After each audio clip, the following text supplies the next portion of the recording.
দিনাজপুরে প্রাথমিক বিদ্যালয় শিক্ষার্থীদের অংশগ্রহণে অনুষ্ঠিত হলো প্রাথমিক বিদ্যালয় গোল্ড কাপ ফুটবল টুর্নামেন্ট। সোমবার ২০ এপ্রিল দিনাজপুর সদর উপজেলার উপশহর সরকারি প্রাথমিক বিদ্যালয় মাঠে এই টুর্নামেন্টের আয়োজন করা হয়। এতে পৌরসভা পর্যায়ের সকল সরকারি প্রাথমিক বিদ্যালয়ের শিক্ষার্থীরা অংশ নেন।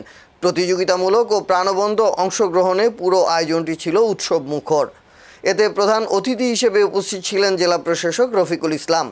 উপজেলা সহকারী প্রাথমিক শিক্ষা অফিসার মাহমুদা খাতুনের সভাপতিত্বে আরও উপস্থিত ছিলেন স্থানীয় সরকার বিভাগের উপপরিচালক রিয়াজ উদ্দিন, জেলা প্রাথমিক শিক্ষা officer AM Shahjahan Siddique, Dinajpur chamber of কমার্সের সভাপতি আলহাজ আবু বকর সিদ্দিক, সিনিয়র সহসভাপতি আখতারুজ্জামান জুয়েল এবং সদর উপজেলার প্রাথমিক শিক্ষা অফিসার আবুল কালাম আজাদ।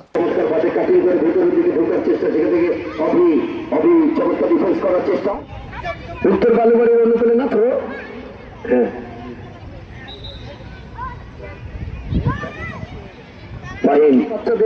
এখান থেকে কিন্তু আগামী ভবিষ্যতের বড় বড় খেলোয়াড় বের হয়ে আসবে। জামাল ভুইয়া বের হয়ে আসবে, হামজা চৌধুরী বের হয়ে আসবে, এটা আমরা মনে করি। হ্যান্ডবল ফ্রি কিক করার আগে সেখানে সরকারিভাবে এই আয়োজনের উদ্দেশ্য যাতে করে আমাদের শিক্ষার্থীদের শারীরিক ও মানসিক বিকাশ হয় এবং তাদের মধ্যে দলগত মনোভাব সৃষ্টি হয়।